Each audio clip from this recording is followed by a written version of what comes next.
Hey everyone, FinTech here. Celebrity investor Cathie Wood is known for her extremely bullish calls on innovative technologies such as electric vehicles, AI, and genomics. But Wood has recently announced a new market that she thinks could be worth trillions in a few years, and that market is the Metaverse. And while you may have heard some things about the Metaverse from Mark Zuckerberg and Facebook's announcement video of them changing their name to Meta, or from the various videos talking about specific companies and cryptos you can invest in to gain exposure to the Metaverse, one Morgan Stanley analyst estimated the Metaverse's future valuation at $8 trillion, while crypto fund Grayscale estimated it at $1 trillion in yearly revenue, putting its value nearly equal to the entire market of modern Web 2.0 companies, which today are worth $15 trillion in total. And when asked if she thought the Metaverse would be a multi-trillion-dollar opportunity in the future, Cathie Wood said, "We do." So in this video, I'm going to be walking through exactly why the Metaverse opportunity could be worth multiple trillions of dollars in the future,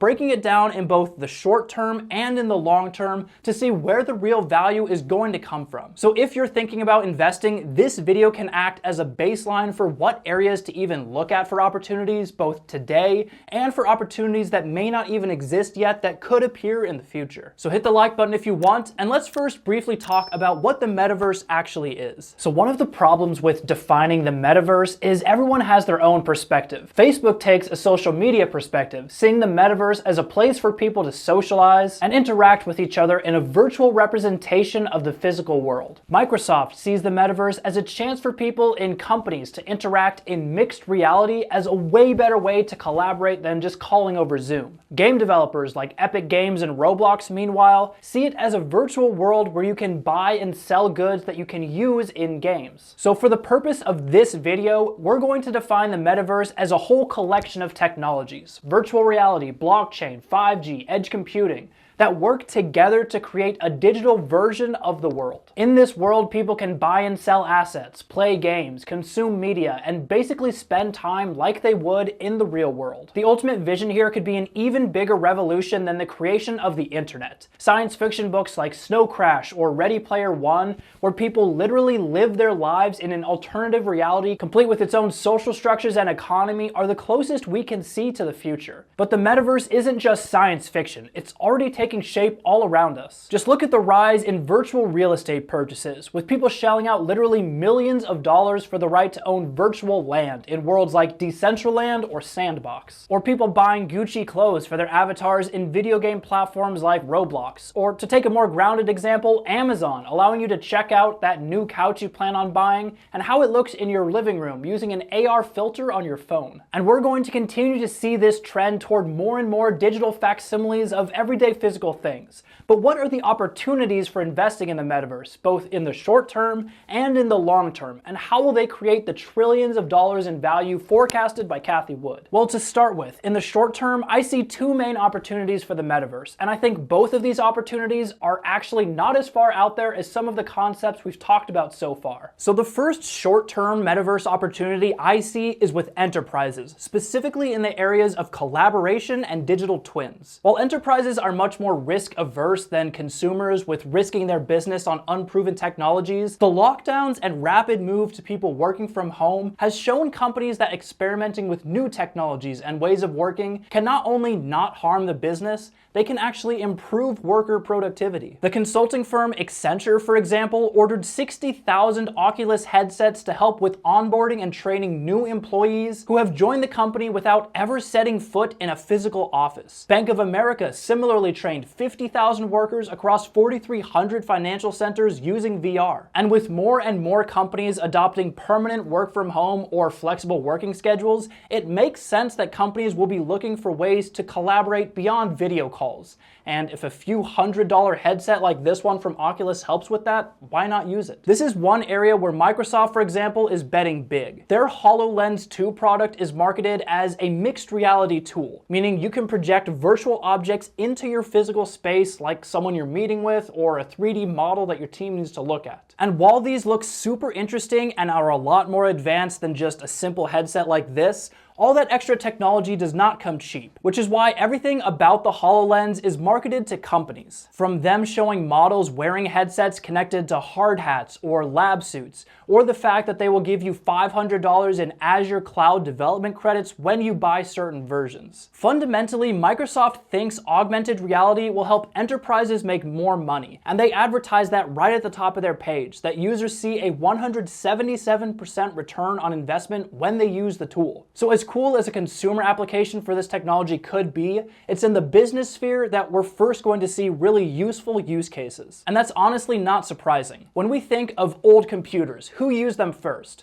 Well, first universities and the military, then businesses and some hardcore hobbyists, and then the general public. Over time, virtual reality will become more polished and cheaper so that everyday people can use it. But right now, the bigger opportunity is with companies that can afford to splash out money on anything that can give them a competitive edge. Just the existing collaboration software market is valued at a little over $10 billion, according to research from Grand View Research. But that is expected to compound at 13% per year through 2028, and that's not even accounting for the uptick in VR and AR technologies that will be applied to collaboration over the next 2 to 5 years, which could grow that impact substantially more. But outside of collaboration tools, big companies have also been leaning into the metaverse concept for years, using a concept known as digital twins. A digital twin is basically a digital representation of a 3D object, and a lot of engineering firms use them. For example, let's say you build a digital twin of a factory you run. Well, you can run simulations on that digital twin in parallel to running tests in the real world. If you see any kind of divergence in the behavior of your digital model and the real thing, you know something's gone wrong. You can then use this digital twin to run multiple simulations at once, or use AI to predict parts failure, or connect your digital twin to a supply chain run on the blockchain to track when and where different parts are arriving from. According to a report from Grand View Research, the digital twin market is currently worth $5.04 billion,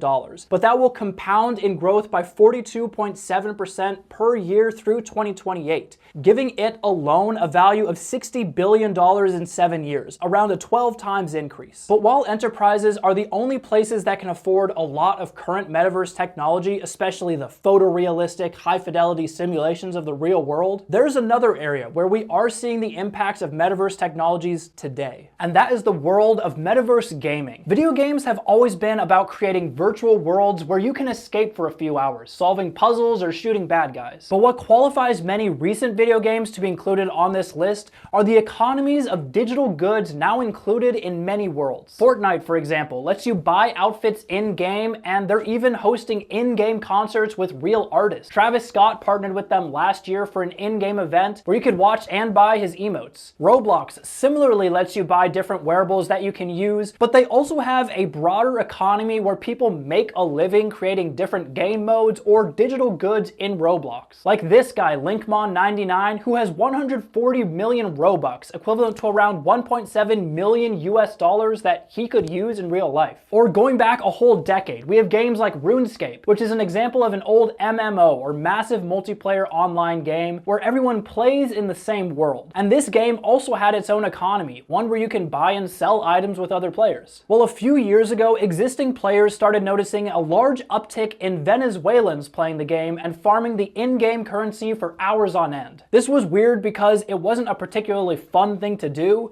and everyone doing this seemed to be from the same place. It later turned out this phenomenon was caused by the collapse of the Venezuelan economy amid rampant inflation in 2016. During that time, the situation in Venezuela became so bad that you could actually make more money farming coins in RuneScape than you could working a real job in the country. The in-game currency was actually more stable than the national currency. Even more recently, we've seen something similar happen with the game Axie Infinity, an NFT-based game where people upgrade their Axie over time and then can sell it at a later point. Some people in the Philippines today can make more money playing this game than working a physical job farming. Now, these are obviously extreme examples, but they give us a glimpse into a world where a robust metaverse economy could actually be a viable alternative to many real-world economies today. And in the realm of video video games, we've also seen Facebook, or Meta, quietly partner with or acquire a handful of gaming and virtual reality companies in recent months, trying to build out their metaverse dreams a little bit more. A day after they announced their name change to Meta, they acquired Within, the creators of the supernatural workout app, for $500 million. They also made deals with Unit 2 Games, Big Box VR, and Downpour Interactive. Now, the gaming business is obviously massive. Some estimates put it at over $100 billion in 2020, and as a market research future report indicates, this could grow at 14.5% CAGR per year through 2026. So at least in the short term, this may be the single largest source of value for the metaverse. But enterprises and video games are just the short-term metaverse opportunities, and to some people, they might not even seem all that revolutionary or exciting. So let's now look at the big drivers of the metaverse's value in the long term. The single biggest opportunity I see for the metaverse in the long term is digital ownership, possibly powered by NFTs. I know NFTs are kind of a meme, with people talking about how they can just screenshot someone's digital artwork and have the same thing. After all, when I made my own NFT in a video, that's exactly what I did. But an NFT doesn't have to be a piece of artwork. It can be any kind of digital good, including music, books, movies, 3D models, tickets to an event. We even have Cathie Wood expressing her excitement for NFTs, saying, "This is how I felt when the internet came out." And while it is cool to walk around a virtual reality world, what really makes the metaverse a useful and interesting concept is the idea that you can own objects in that virtual space. In addition to the examples we've already looked at from video games, we've seen media and fashion brands make some very early steps into this area. Disney has talked about using 3D canvases to tell stories in the future, similar to how they've embraced 3D animation in recent years over their old 2D drawings. Nike went ahead and preemptively trademarked their brand in the metaverse, possibly realizing that even a digital version of their brand could be incredibly valuable in a few years. And a bunch of fashion brands have launched NFT avatars showing off different styles of clothes. And while you can't do much but look at these for now, it's not hard to imagine a game one day allowing you to import your NFT avatar that you bought into their ecosystem. Or if you were walking around a virtual real estate world like Decentraland, that you could wear NFT fashion items so you could flex your virtual Gucci belt just like in the real world. You can never hold off hypebeasts for too long. And once you buy an item in a virtual world, maybe in a video game, or maybe as part of a Disney movie, or maybe directly from a brand like Nike, and then take that item with you into different metaverse worlds,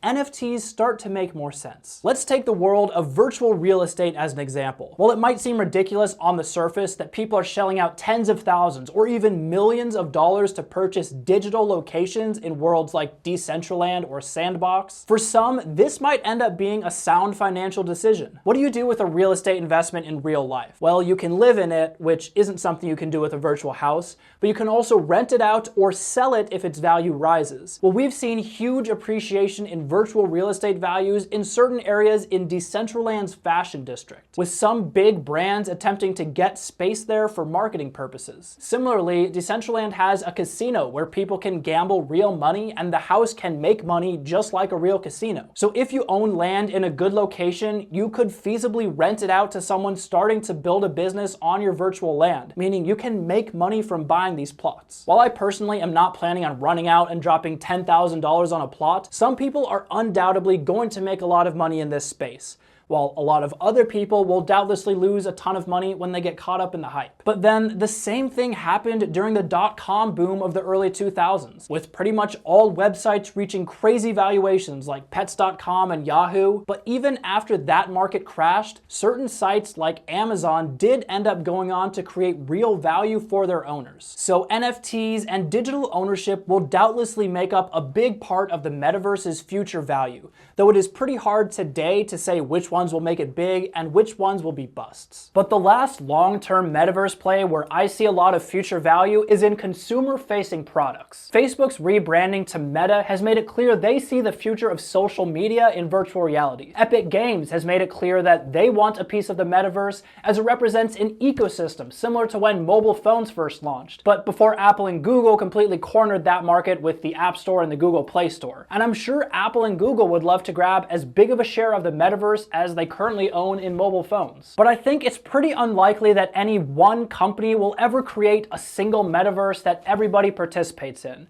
More likely, each company will have its own small piece of a bunch of different metaverses that all loosely connect with each other, maybe via companies partnering directly or through decentralized means like a blockchain. But each company having their own metaverse ecosystem gives them the opportunity to create metaverse products, both physical and virtual. Meta, for example, has announced their work on Project Nazar, true augmented reality glasses that will cover your entire field of view and project 3D holograms into your environment. This could let you talk to people face to face as if they were in the same room, or let people collaborate on a virtual whiteboard overlaid onto a real world one where you can draw on it using real markers. This project is actively being worked on, but it's not expected to launch for a few years. Project Aria is another Meta project working to build a pair of glasses for mapping 3D space into the virtual world, though some people may push back more on this data gathering glasses concept given Facebook's reputation. But beyond social media, Apple has an equally ambitious AR project underway, which is expected to launch in 2022 or 2023, and will superimpose a user's surroundings with useful digital readouts and assets. The VR headset market size is currently around $10 billion, with a CAGR estimated around 28% through 2028. But we know Apple rarely enters a market where they can't make well over $10 billion on a yearly basis, let alone as the value of the entire market. So I would guess we see substantially faster growth than that estimate going forward. Now, we have seen some companies try similar things in the past. Google Glass notoriously failed to live up to its hype in 2013, with the pair that I experimented with constantly overheating, not to mention people being creeped out by the thought that you might be filming them at all times. And Meta recently partnered with Ray-Ban to launch Ray-Ban Stories, which you can buy today. But as far as I can tell, these are just glasses with a camera built into them and some basic Bluetooth controls, kind of like those horrible Snapchat glasses that people waited in line for hours a few years ago before never touching them again.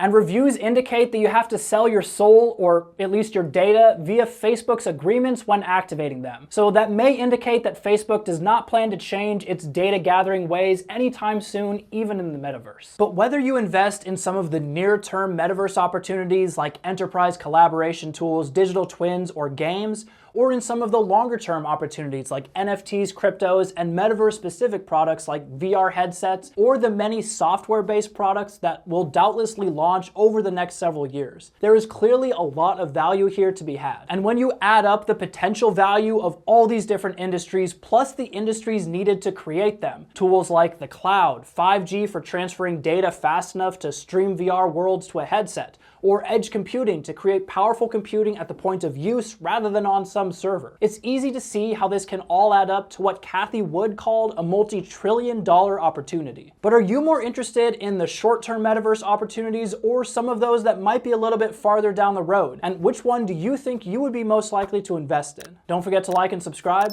and I'll see you next time.